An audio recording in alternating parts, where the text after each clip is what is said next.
Bom dia, amados irmãos, amadas irmãs. Nós chegamos agora na última mensagem da Epístola de Judas. Eu quero dizer que há um profundo encargo, uma enorme pressão no meu espírito sobre o resultado que essa Epístola de Judas vai causar em nossas vidas.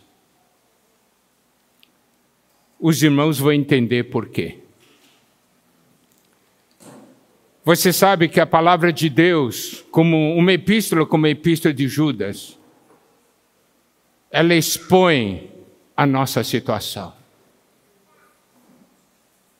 Eu não sei, amado irmão, amada irmã, se quando foram tratadas essas coisas negativas, você se viu em alguns desses pontos. Eu não estou falando uma situação em que você esteja profundamente envolvido negativamente nisso aí.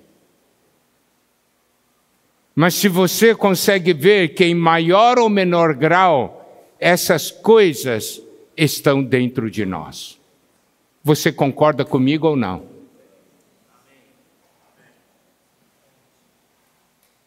Nosso temor é que nós escutemos essas palavras para os outros e nós saiamos daqui o mesmo, sem nenhuma transformação.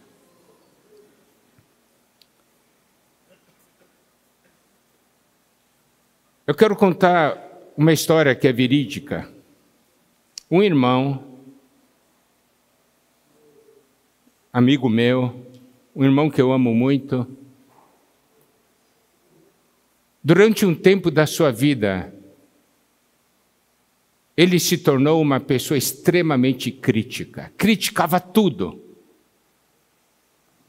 e publicava as suas críticas. E um dia, ele veio ter comunhão comigo. E naquele dia eu conversei com ele.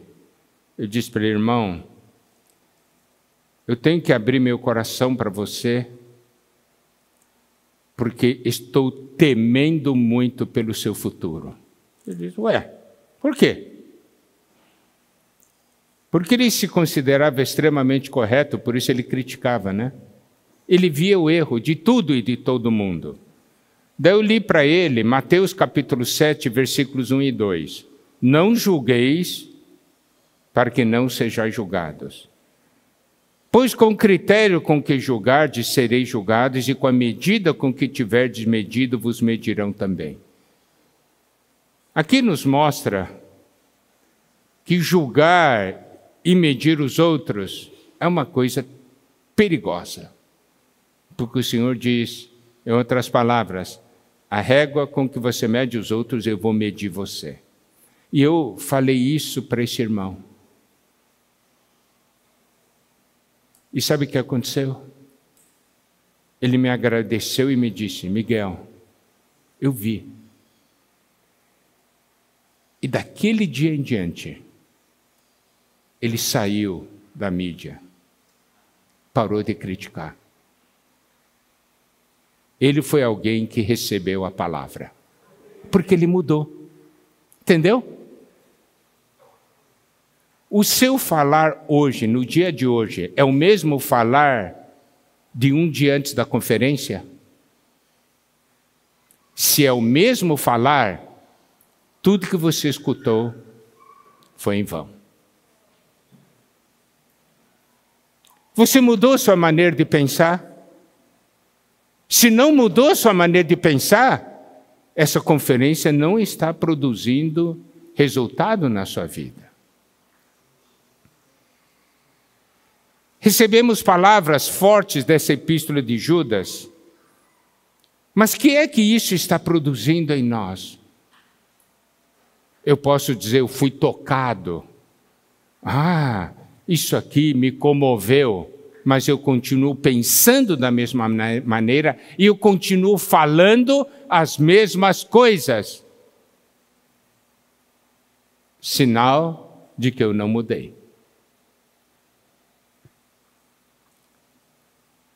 Eu falo isso aí porque nessa manhã nós vamos entrar no versículo 11.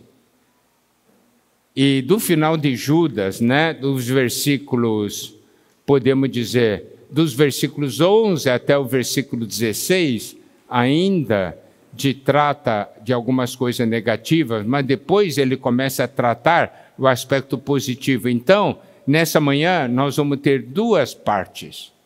Primeira parte, ainda a severa advertência, a grande advertência que Judas nos dá. E se eu recebi a advertência, eu mudo.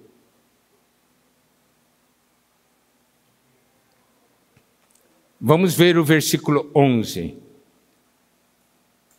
que é uma continuação daqueles versículos anteriores. Ai deles, porque prosseguiram pelo caminho de Caim, e movidos de ganância se precipitaram no erro de Balaão e pereceram na revolta de Corá.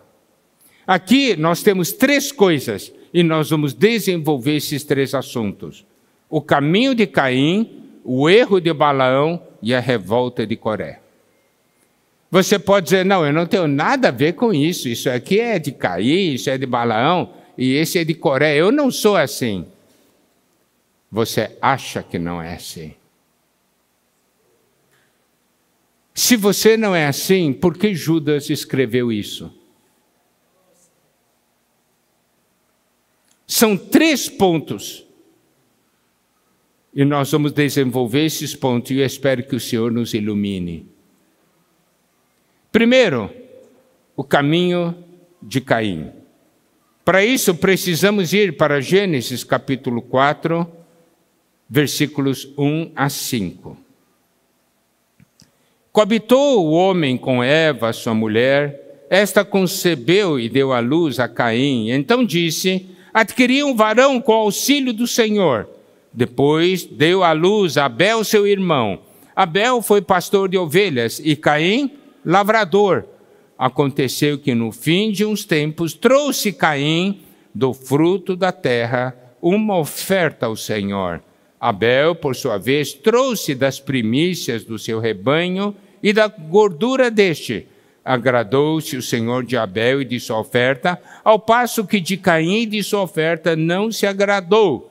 Irou-se, pois, sobremaneira Caim, e descaiu-lhe o semblante.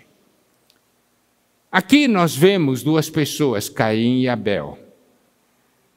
Caim era lavrador e Abel era pastor de ovelhas.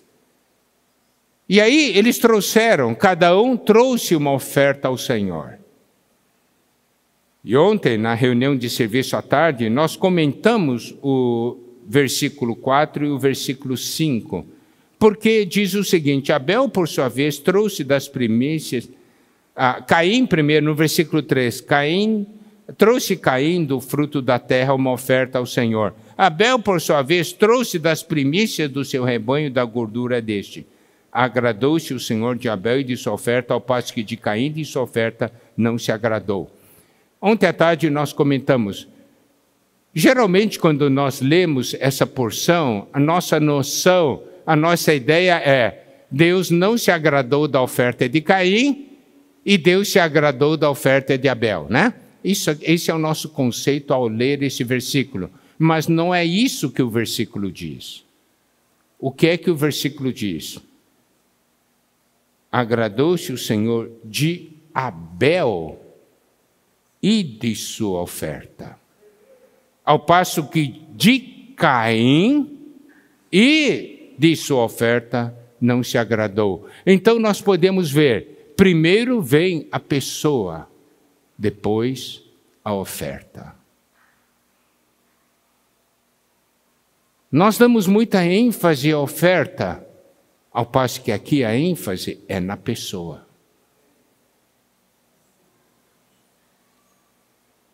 Que tipo de pessoa nós somos? Se eu não sou uma pessoa adequada, você acha que Deus vai aceitar minha oferta? Deus, você consegue subornar? Dizer, eu não gosto do Abraão. Daí Abraão traz uma oferta boa para o Senhor. Diz, ele é bonzinho, ele é bonzinho. Você consegue subornar Deus?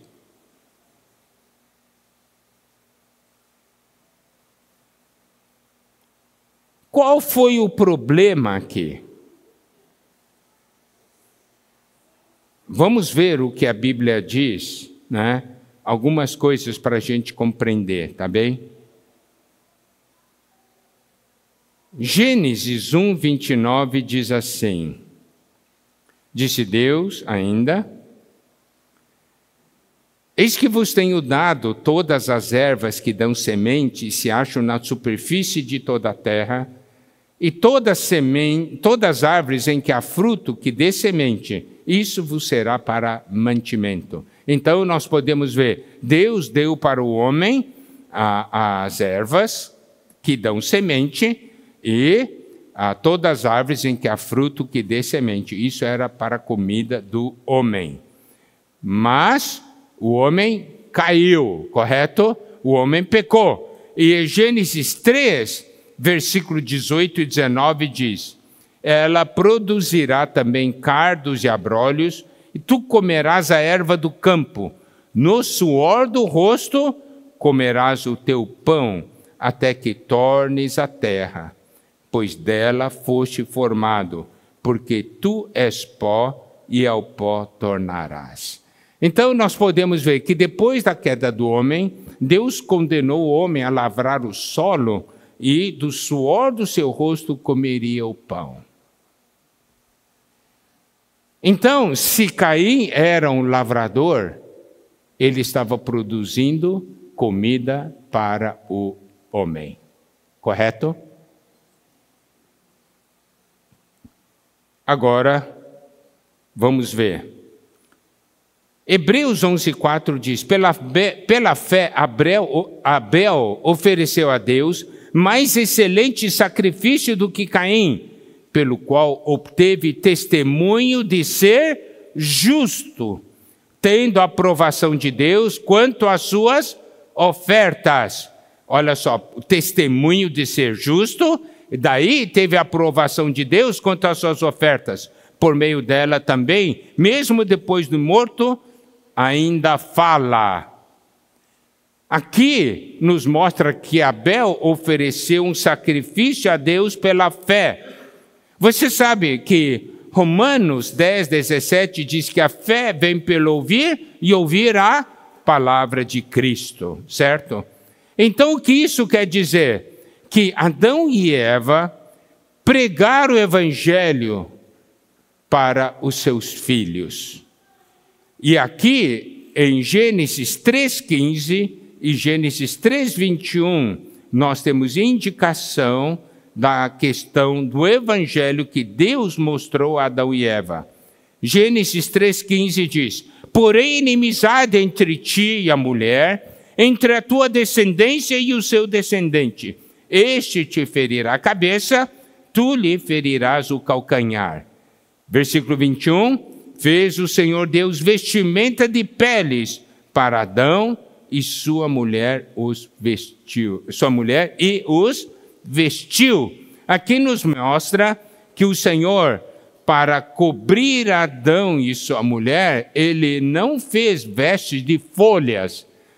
Adão e Eva, para cobrir a sua nudez, eles fizeram aventais com folhas de figueira, mas Deus fez vestimenta de peles. Aqui está o evangelho. Para ver pele, houve a necessidade do sacrifício de um animal, houve necessidade de derramamento de sangue. E preste atenção, Abel criava ovelhas. Para quê, se o homem não comia carne ainda naquela época? Você sabe que a questão de comer carne foi só depois que Noé saiu da arca, que Deus falou, né, para Noé que iria se dar, eles poderiam comer carne. Olha só. Gênesis capítulo 9, versículo 3. Tudo que se move e vive, ser-vos-á para alimento. Como vos dei a erva verde, tudo vos dou agora. Está vendo? A carne só começou a ser comida depois do dilúvio. Antes só se comia ervas e frutos, e o que a terra produzia. Caim era lavrador, então ele produzia o alimento para o homem. Abel criava ovelhas. Para quê? Se não se comia carne de ovelha naquela época. Era para oferecer sacrifício a Deus, comida para Deus. Os irmãos compreendem? Essa é a questão da fé. Caim procurou servir a Deus da sua maneira, mas não da maneira de Deus. Isto é religião. Correto? Isto é religião. E na religião, a fé não entra. Entra a sua maneira e o seu método. Então, um grande perigo aqui era a questão que Judas nos alerta. O que é o caminho de Caim? É o caminho da religião. Amado irmão, amada irmã, como você serve a Deus? Segundo a sua maneira ou a maneira de Deus? Esses dias, baseado no que nós recebemos da palavra, todos nós somos expostos em alguns pontos. E Deus está falando para nós, eu não quero isso. E por que nós continuamos nisso? Por que nós não mudamos?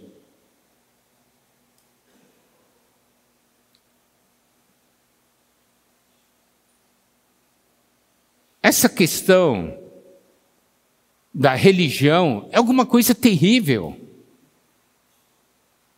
Porque a religião nos faz sentir que estamos adorando a Deus, mas estamos procurando agradar a Deus da nossa maneira. Deus quer, Deus não quer.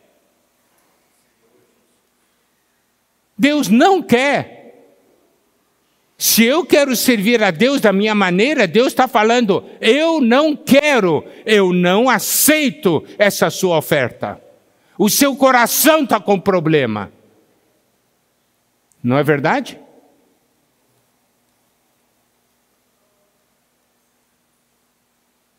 E um dos perigos dos tempos finais está em 2 Timóteo 3,5, fala que 3:1 fala que os últimos dias teremos tempos difíceis, e um dos problemas é, versículo 5, tendo forma de piedade, negando-lhe, entretanto, o poder. O que isso quer dizer? Eu tenho uma aparência de piedade, mas o poder da piedade não se manifesta na minha vida. Eu só tenho uma aparência. Quando é que nós vamos deixar a palavra de Deus operar profundamente em nosso interior para nos transformar? Quantos de nós, em relação ao início da conferência, ao que ganhou, foi diante do Senhor e disse, Senhor, essas palavras eu não falo mais. Eu vou mudar.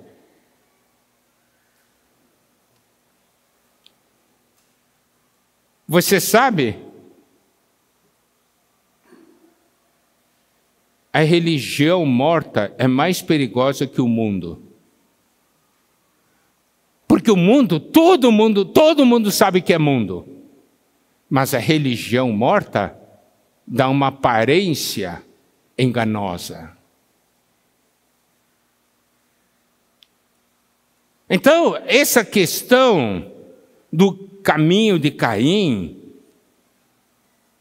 é algo que nós devemos dar muita atenção. 1 João 3,12 diz: não segundo Caim, que era do maligno e assassinou a seu irmão. E por que o assassinou? Porque as suas obras eram más e as do seu irmão justas.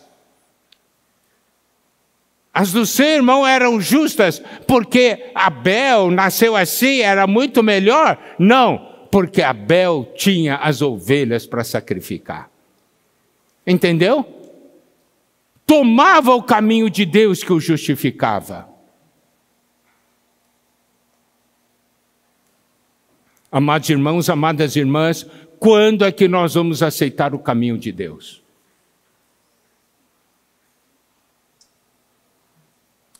Eu vou citar um fato.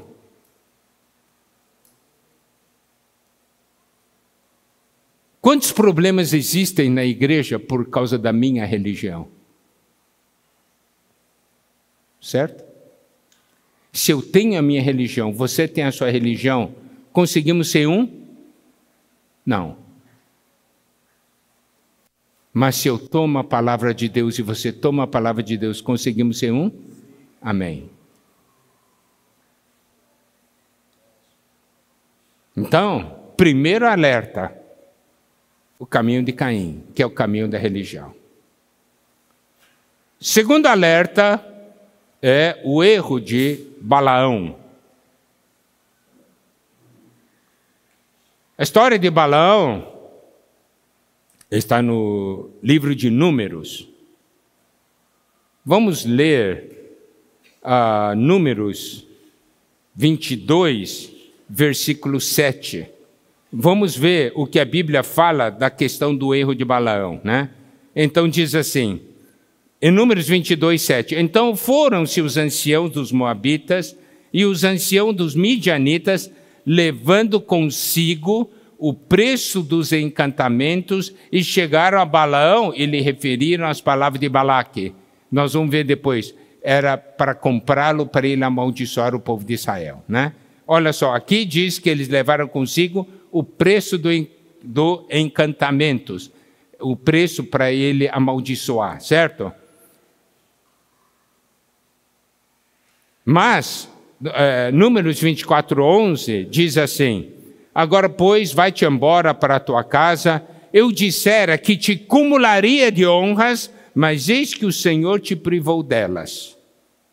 Significa que Balaão, né? Ele aparentemente, o que Deus tinha falado, também eu não posso amaldiçoar porque Deus não deixou. Então, ok, você perdeu esse dinheiro. Mas vamos ver que no final não foi bem assim. 2 Pedro 2,15 diz, abandonando o reto caminho, se extraviaram, seguindo pelo caminho de Balaão, filho de Beor, que amou o prêmio da injustiça. E Apocalipse 2,14. Tenho, todavia, contra ti algumas coisas, pois que tens aí os que sustentam a doutrina de Balaão, o qual ensinava a Balaque a armar ciladas diante dos filhos de Israel, para comerem coisas sacrificadas aos ídolos e praticarem a prostituição. Nós vimos isso dentro da igreja, assim como Judas está alertando. Tem esse problema do erro de Balaão. Qual o erro de Balaão? A busca do proveito próprio e do lucro pessoal. A questão é o que eu ganho. A visão não é o que Deus ganha. A visão é o que eu ganho. Aí está o fundamento do erro de Balaão. Quando você serve, você está pensando o que você vai ganhar ou o que Deus vai ganhar. Entende? Esse é o grande problema. É o princípio do proveito pessoal, lucro pessoal.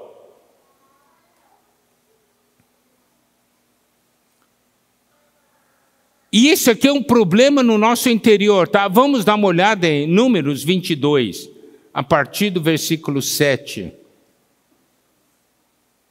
Vamos ver, isso aqui é uma severa advertência para nós.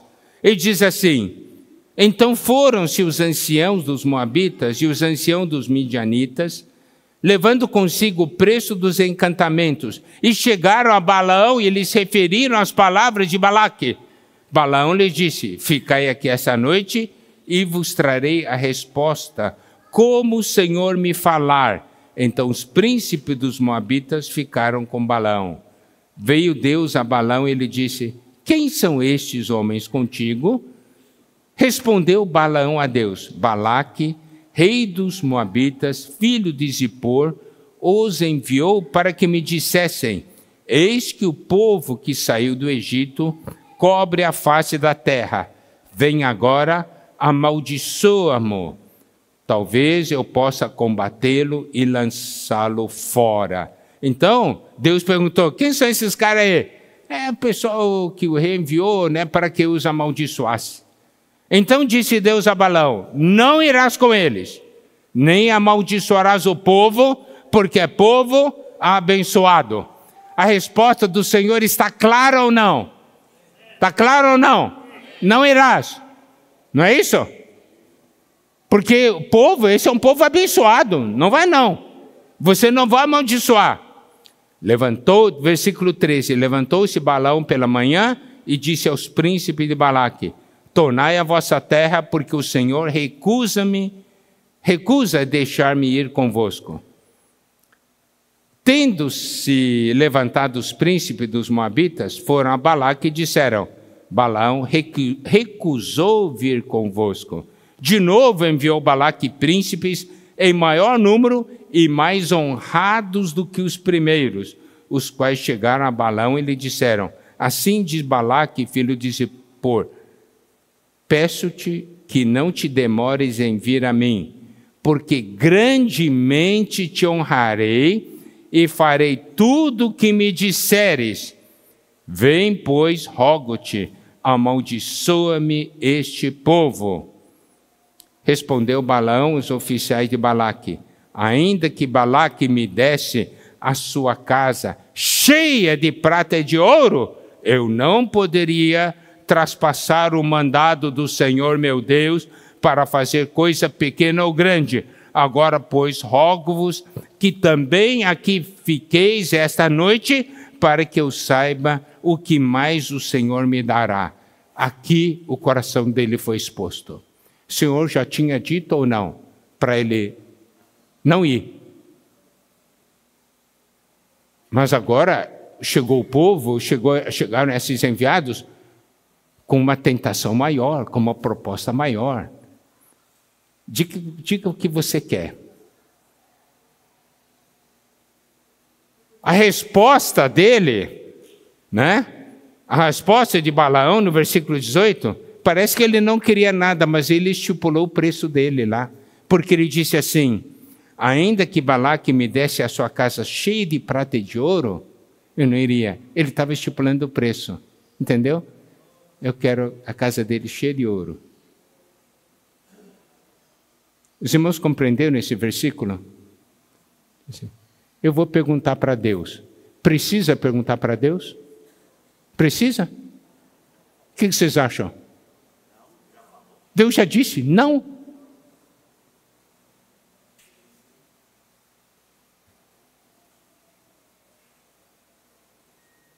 Mas o interior é assim, o coração do homem é assim, o nosso coração é assim. Deus disse não, muda! Mas daí você vê assim, mas se eu fizer assim, eu posso ganhar mais do que antes ainda. É a cobiça do coração. Eu vou perguntar para Deus. Daí o Senhor diz para ele, no versículo 20, veio, pois, o Senhor a Balaão à noite e disse-lhe: se aqueles homens vierem chamar-te, levanta-te, vai com eles. Todavia fará somente o que eu te disser. Aparentemente Deus aprovou. Na verdade, Deus está dizendo: você sabe, mas você ainda está querendo ir. Então você vai.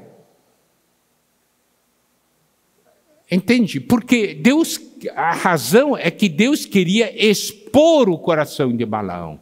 Mesma coisa, Judas, o traidor. Amava dinheiro ou não? Você quer dinheiro? Cuida da bolsa, então.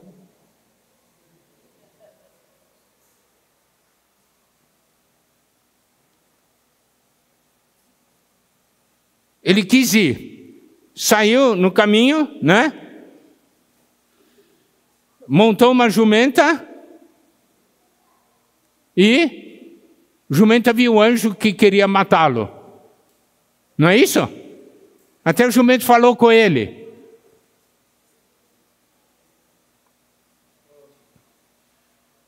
Isso está em número 22.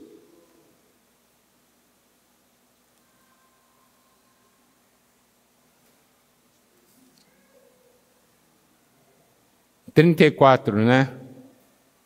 Diz assim, olha o que o Balaão disse. Então Balaão disse ao anjo do Senhor, pequei, porque não soube que estava neste caminho para te opores a mim. Agora, se parece mal aos teus olhos, voltarei. Então ele estava de novo negociando com Deus. Eu não sabia que isso aqui agora... Você acha que eu devo voltar? Olha, depois de sinais tão claros, ele iria dizer, pequei, estou voltando. Entende, irmãos, o que é decisão? Isso é decisão. Agora eu pequei. Eu não sabia que você estava contra mim. Se você acha que é mal, então eu vou voltar, né? É isso mesmo? Então, olha esse coração. Amado irmão, amada irmã, nós não somos assim. Deus, nessa conferência, mandou você mudar, se está negociando até agora. Não, eu não preciso ser tão absoluto, porque se eu fizer isso aqui, eu vou me humilhar demais. Você procura o seu próprio lucro. Você não está interessado no que o Senhor vai ganhar. E é por isso que nós não mudamos. Nós negociamos. Erro de Balaão.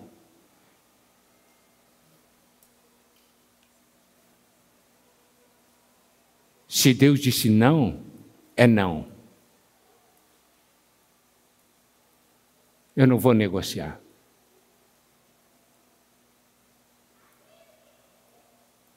E ele tentou amaldiçoar, não conseguiu, abençoou todas as vezes. Mas por causa daquele coração, ele não amaldiçoou, mas mostrou, né, para o rei inimigo, é só fazer eles cometerem fornicação e idolatria. Daí Deus vai abandoná-los.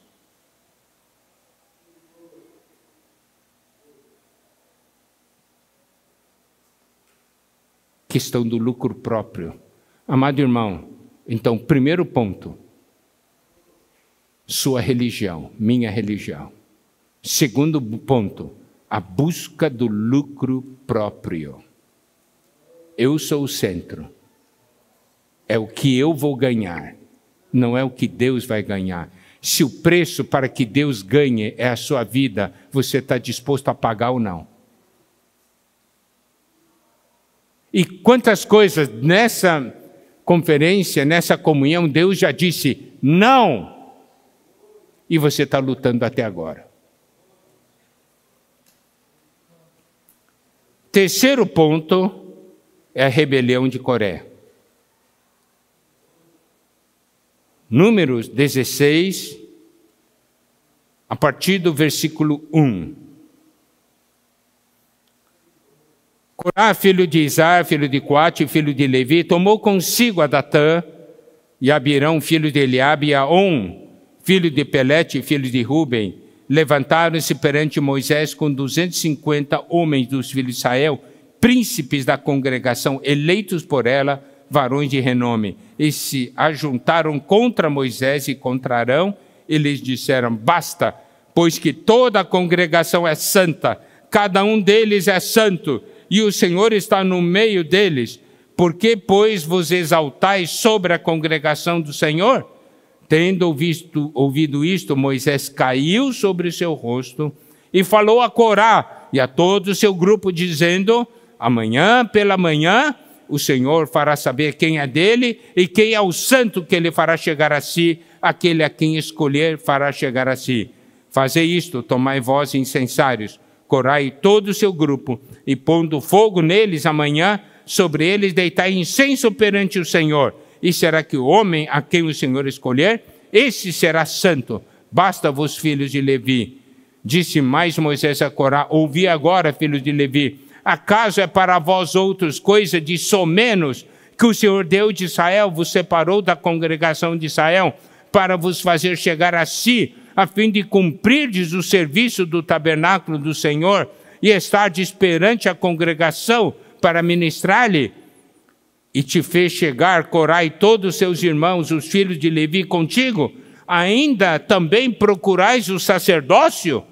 Pelo que tu e todo o teu grupo junto estáis contra o Senhor e Arão, que é ele, para que murmureis contra ele. Então nós vemos que a raiz da rebelião de Corá é o quê? A insatisfação da sua posição e da sua função dentro do corpo de Cristo. Insatisfação com a porção que Deus lhe deu.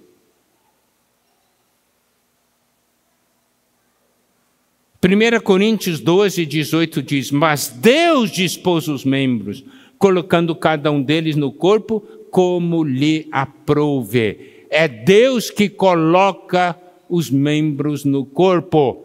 Agora, você quer ocupar uma posição que Deus não lhe deu? A insatisfação com isso. Moisés mostrou: deixa Deus escolher, manifestar então.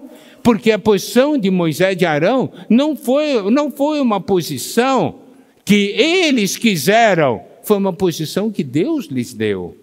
E Deus havia dado para os filhos de Levi a possibilidade de servi-lo, dando apoio ao sacerdócio. Agora eles queriam o sacerdócio. Amado irmão, amada irmã, fique feliz na porção que Deus lhe deu. Funcione com o dom que Deus lhe deu. Não fique almejando outras coisas. Não anseie, não busque posição. Se você usar os seus meios para buscar posição, você causará um problema no corpo de Cristo. Nunca devemos almejar ser o que Deus não nos chamou para ser. Certo? Então, observe, 3 grandes advertências. E aqui está a raiz de um monte de problemas na vida da igreja. Todos os lugares onde há brigas, conflitos, divisões, vêm por causa desses 3 pontos.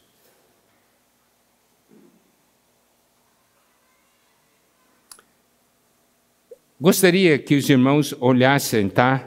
Então, observe, tem 3 coisas: caminho de Caim, erro de Balaão e rebelião ou a revolta de Corá. Agora, existem 3 ações ligadas a isso, tá? 3 ações, porque prosseguiram pelo caminho de Caim. É um caminho. Tem um erro, mas eles prosseguiram, continuaram, ao invés de parar. Todos nós temos um problema de criar a própria religião, não é? O Senhor está advertindo: eu vou parar ou eu vou prosseguir?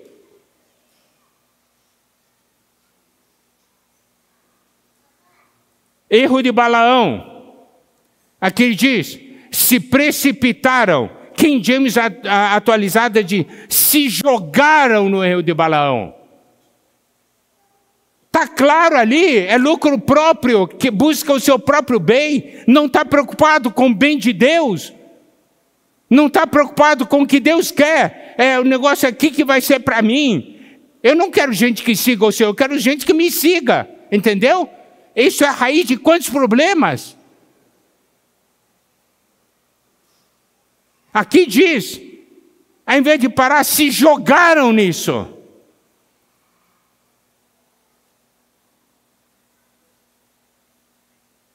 E o terceiro verbo, pereceram na revolta de Coré. King James atualizada diz, foram tragados pela morte. Resultado de tudo isso, morte espiritual. Irmãos, quando eu li essa porção, eu tive temor.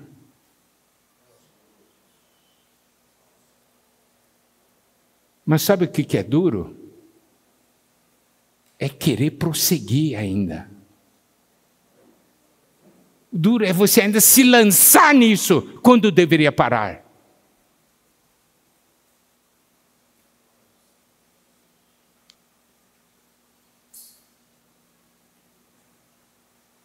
E aí, no versículo 12, ele revela, mostra algo, olha só.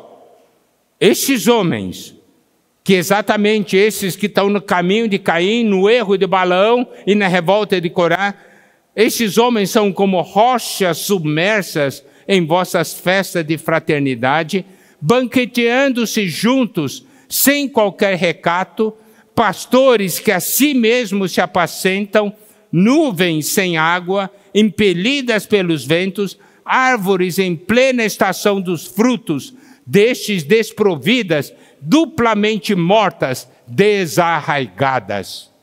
Aqui ele mostra que se nós estamos com essa realidade do versículo anterior, somos como rochas submersas, como recifes escondidos. Na superfície é uma coisa, mas embaixo é rocha. É problema. E aí, qual é a característica? Rochas submersas em vossas festas de fraternidade. Festa de amor. Festa de amor é a festa de ágape, né? A gente faz festa do amor. Qual que é o princípio da festa de amor? Qual que é o princípio da festa de amor? Cada um traz sua porção para dar para os outros, não é verdade? Eu trago, não pensando em mim, eu trago, porque eu quero que os irmãos desfrutem da minha porção.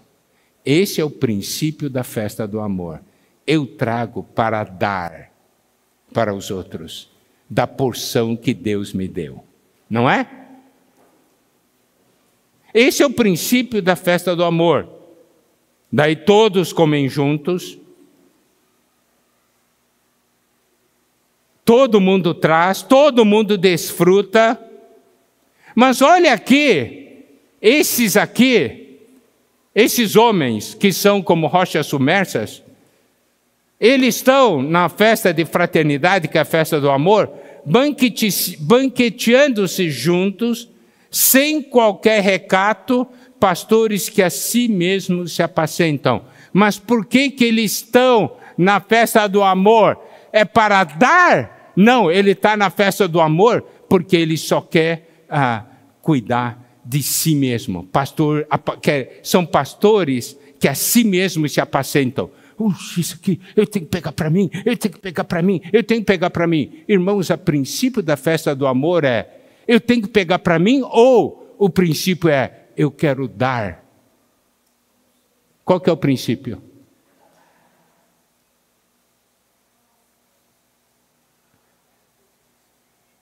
Como é o nosso coração?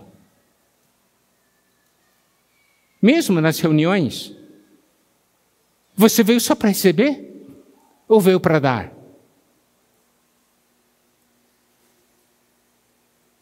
Você apacenta os outros ou só apacenta a si mesmo? Irmão, isso aqui é uma exposição tremenda.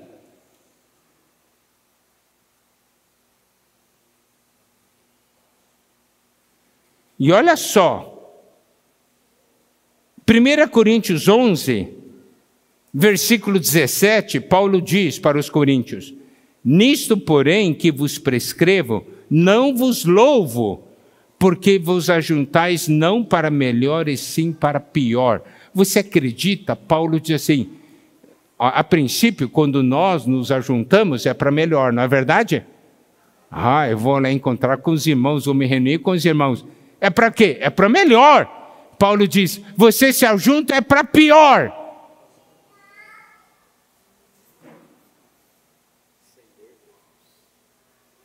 Daí ele diz por quê?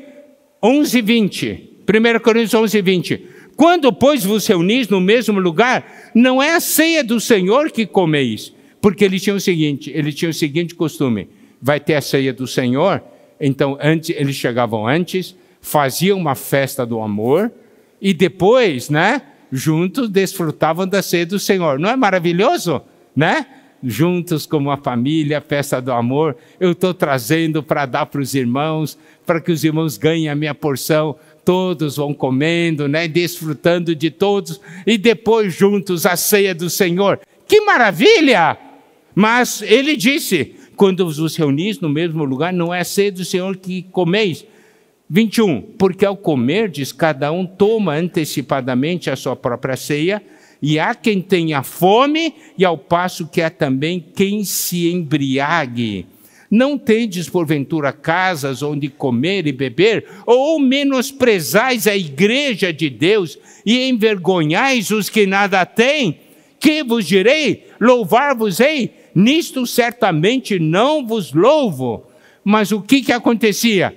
Então, o que era para ser uma festa do amor, os irmãos traziam aquele ciclo, traziam muita comida, se embriagavam, mas não davam para os mais pobres. E tinha gente que estava passando fome na festa do amor. Se acredita? E outros estavam embriagados, porque tinham excesso.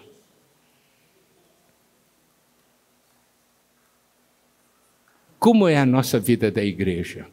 Qual é o seu comportamento, o meu comportamento quando nos reunimos? Nós chegamos para dar ou só para receber?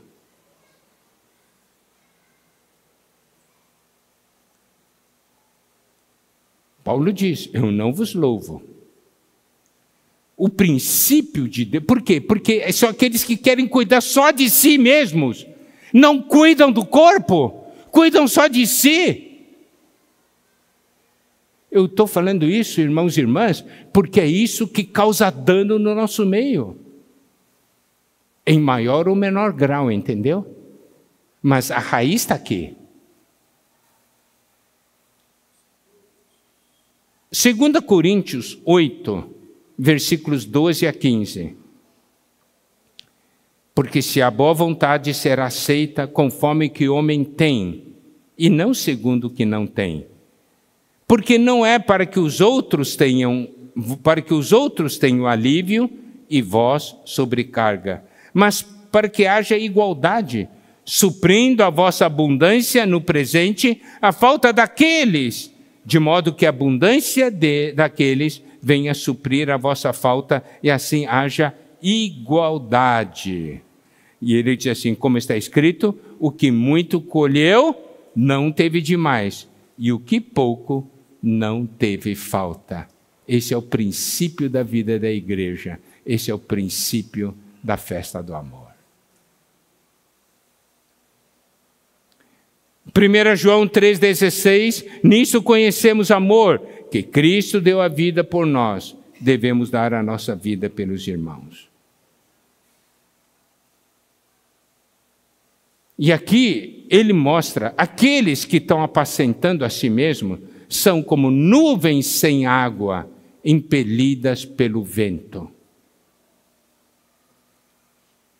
Nuvens têm uma função, trazer água, não é? Mas tem nuvens sem água. Nuvens sem água fica só bloqueando o sol, a luz do sol. Impede que a luz do sol chegue às pessoas. Não traz água e impede que o sol chegue. Provérbios 25:14 diz: como nuvens e ventos que não trazem chuva, assim é o homem que se gaba de dádivas que não fez. Olha, esse provérbio é muito interessante. Como nuvens e ventos que não trazem água, não trazem chuva, assim é um homem que se gaba de dádivas que não fez, que não faz. Dádiva significa que eu dei isso, dei aquilo, dei aquilo, dei aquilo. Na verdade, não ocorreu nada daquilo. É uma nuvem sem água.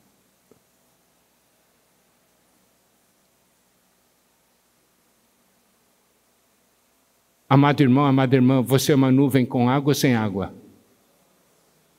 Não é uma questão de falar. Você já fez chover no coração de algum irmão? Se você fez isso, você é uma nuvem com água. Não adianta eu falar, eu sou nuvem com água. Quantos corações você já regou? Certo? É que nem fonte. Jó, capítulo 6, versículo 15 a 20 diz: no entanto, meus irmãos me iludiram como ribeiros passageiros, como riachos que transbordam quando o degelo os torna turvos, arrastando consigo a neve que os faz encher, mas que cessam de fluir no tempo da seca e no calor desaparecem dos seus próprios leitos.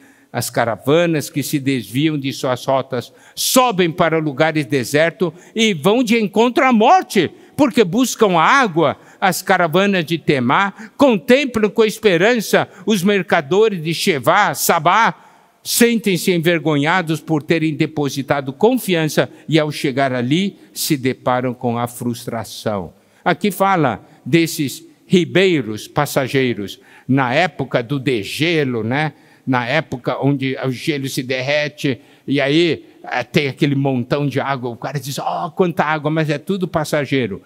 Quando o tempo fica quente, quando o tempo fica seco, esse ribeiro desaparece.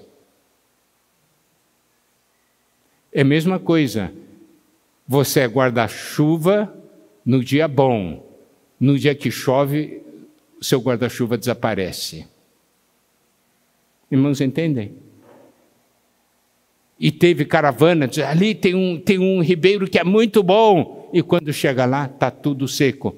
Amado irmão, amada irmã, quando as pessoas sedentas se achegam a ti, quando irmãos e irmãs com problemas se achegam a ti, encontram um ribeiro seco ou um ribeiro transbordante de água.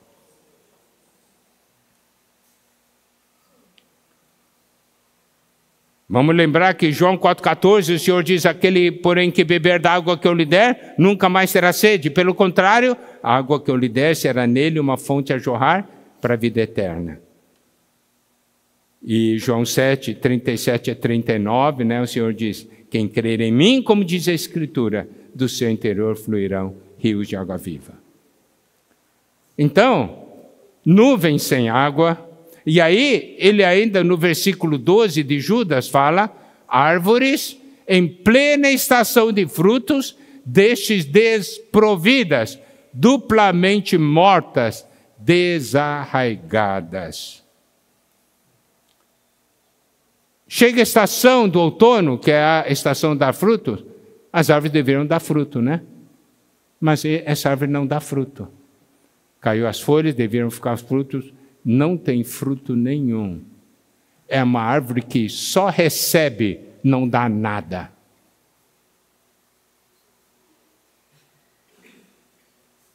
Morta em natureza. Por isso que é desarraigado.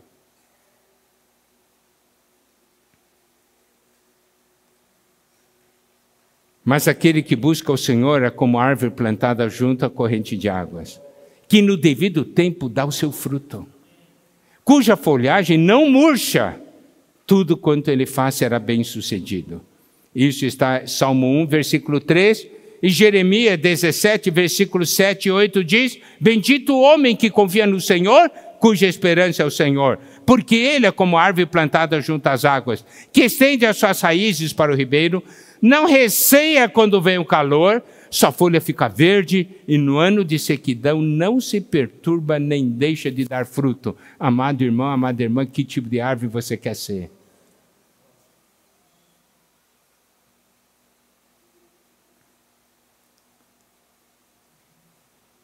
E aí, Judas, versículo 13, ondas bravias do mar, que espumam suas próprias sujidades, estrelas errantes, para as quais tem sido guardada a negridão das trevas. Onda do mar, que fica ali só espumando, espumando, e só cria lodo, e só cria espuma, sujeira. Isaías 57, 20. Mas os perversos são como o mar agitado, que não se pode aquietar, cujas águas lançam de si lama e lodo. De vez em quando você chega na praia, você encontra de vez em quando, né, umas bolhas, parece que uma espuma, né, suja assim, na beira. É que produz aquilo. E aqui fala também de estrela errante. Estrela é para dar direção, não é? De noite, você não sabe a direção, olha para as estrelas te indicam a direção. Era assim que antigamente aqueles navegantes, né, cruzavam os oceanos, se localizando pelas estrelas. Amado irmão, amada irmã, você é uma estrela errante ou uma estrela que dá direção? Para onde você está conduzindo os irmãos?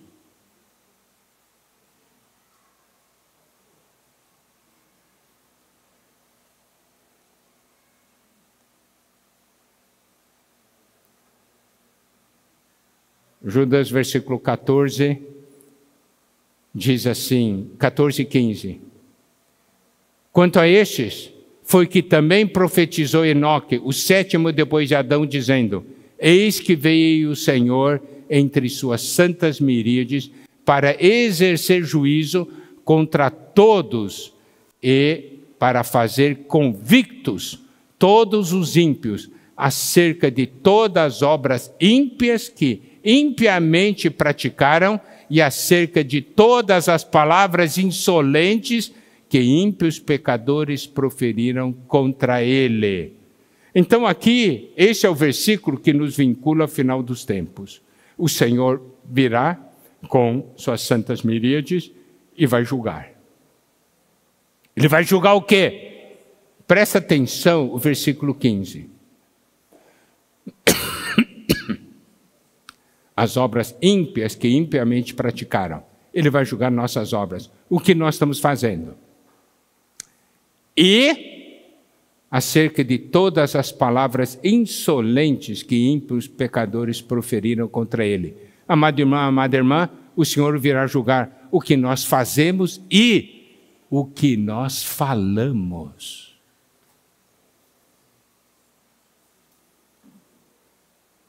Nós damos muita atenção ao que fazemos, mas não damos atenção naquilo que falamos. É assim que o Senhor vai julgar. É o que nós fazemos e falamos. Irmãos, eu não sei, você, quando olha isso aqui, a gente chega diante do Senhor, eu sou miserável. Não é verdade? Eu preciso mudar.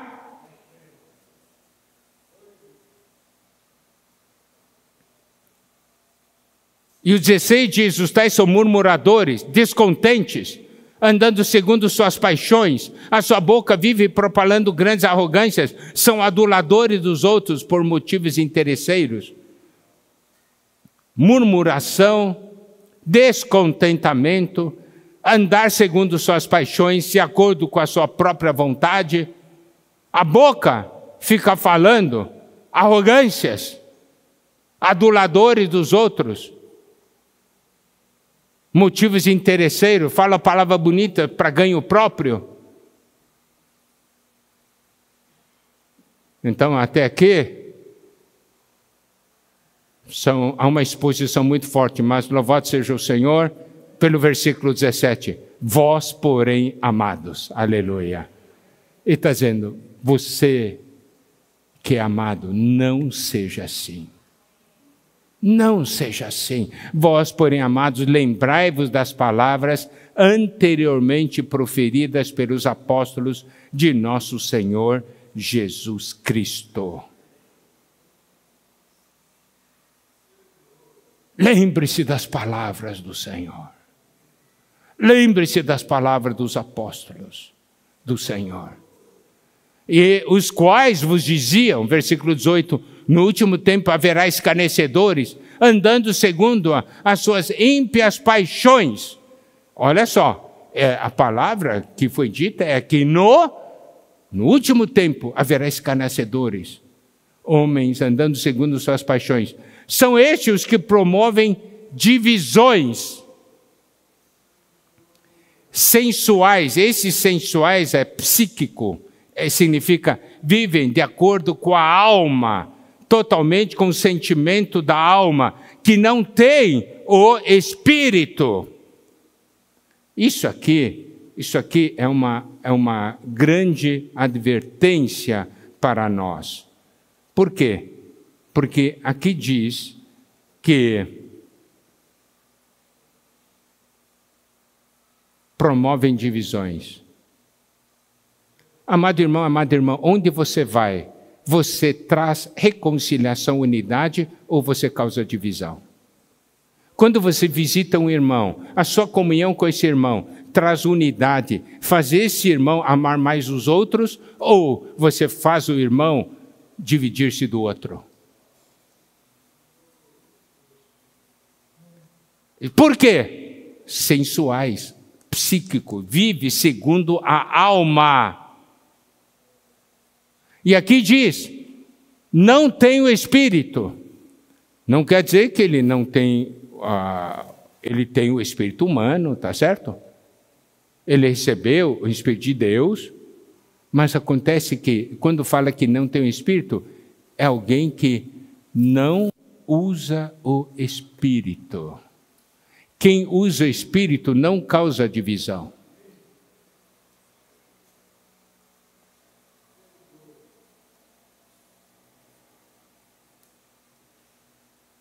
Nós seguimos a quem? Amados irmãos, amadas irmãs, nós temos enfatizado muito, principalmente nas reuniões de serviço com os irmãos. Use o Espírito e tudo vai mudar. Nas reuniões, use o Espírito, exercite o Espírito. Nossas reuniões ficarão cheias de vida.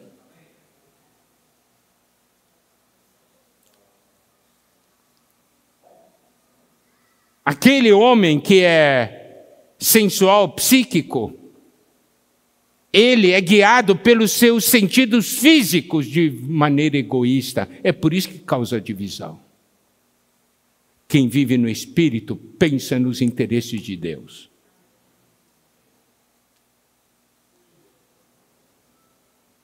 Louvado seja Deus.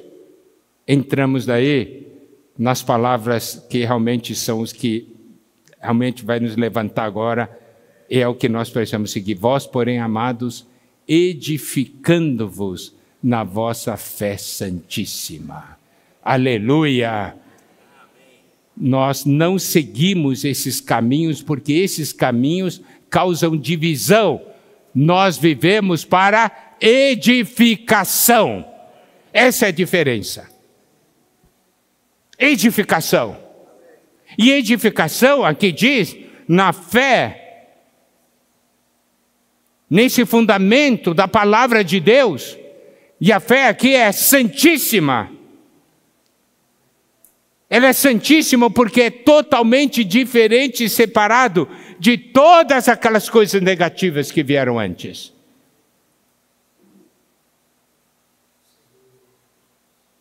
E nós precisamos ver que quando nós recebemos essa fé e estamos no Espírito, nós edificamos.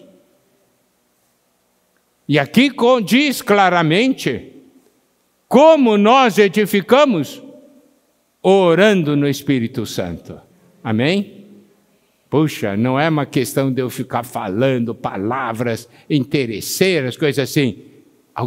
Nós pensamos em pessoas que oram no Espírito Santo. E não somente isso, aqui diz assim: guardai-vos no amor de Deus. Existe o amor de Deus. Viva no amor de Deus. Nós não somos os amados? Vamos viver. Eu sou um amado de Deus. Eu vivo numa esfera onde eu desfruto do amor de Deus. Eu vou causar problema para os irmãos? Não vou. Eu vou ser uma bênção para os irmãos? Porque eu vivo no amor de Deus, eu me guardo no amor de Deus, eu me mantenho no amor de Deus.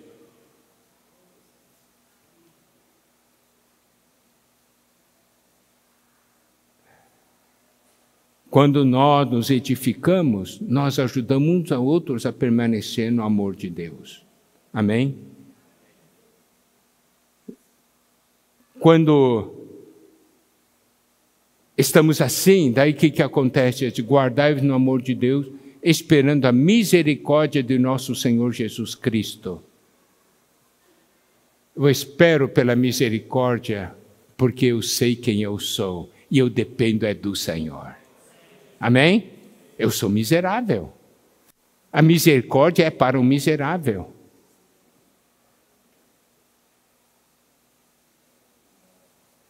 E outra coisa que a gente precisa ver aqui claramente daí que a palavra nos encoraja.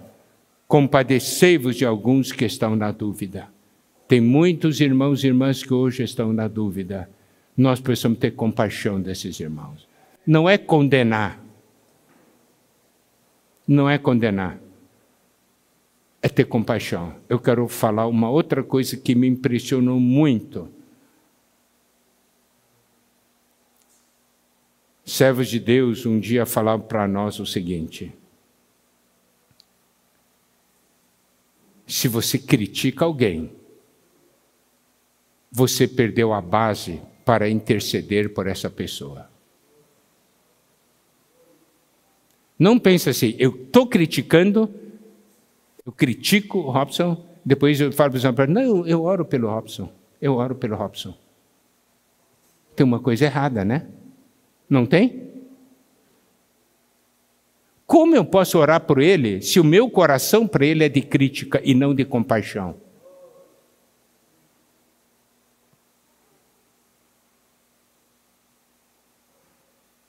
Irmãos, nós não sabemos tomar a palavra de maneira adequada. Tem muitos que estão na dúvida, não tem? Nós precisamos ter compaixão, não criticar.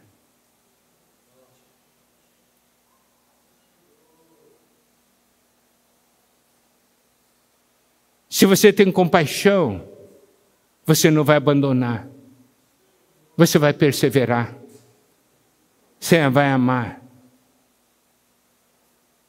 Vai cuidar com responsabilidade.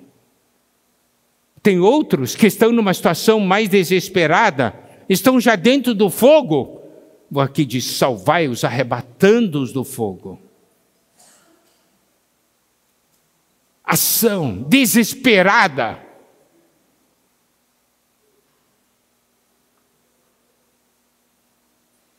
E aí diz assim, quanto a outros, sede também compassivos em temor, detestando até a roupa contaminada. Ter temor de sermos contaminados por essas coisas, tendo misericórdia.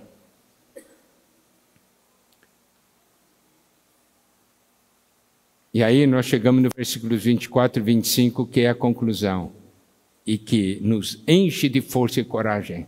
Ora, aquele que é poderoso para vos guardar de tropeços. Aleluia.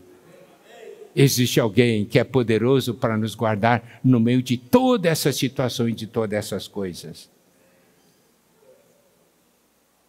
Para vos apresentar com exultação imaculados diante da sua glória.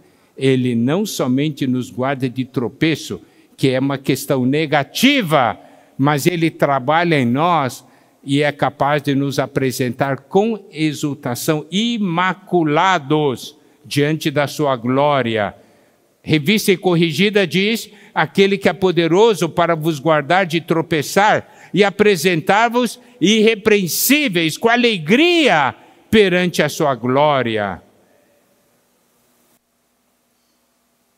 King James atualizado diz: aquele que é poderoso para vos impedir de cair e para vos apresentar sem máculas e com grande júbilo perante a sua glória.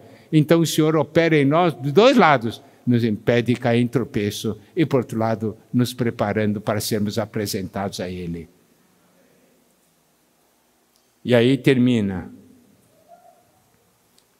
ao único Deus, nosso Salvador, mediante Jesus Cristo, Senhor nosso, glória, majestade, império, soberania, antes de todas as eras, e agora por todos os séculos.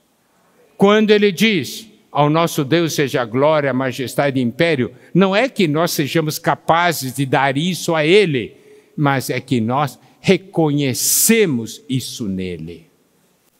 Reconhecemos a sua glória, reconhecemos a sua majestade, reconhecemos seu império, reconhecemos sua soberania. Antes de todas as eras, agora, isso é importante, agora,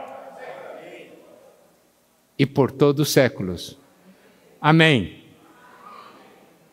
Essa é a epístola de Judas. Irmãos, esse aqui foi uma dose intensa. É aquela vacina, né? Com uma seringa desse tamanho assim. Dói quando é aplicado, mas que nos cura e nos faz entrar no reino. Amém? Que o Senhor nos abençoe.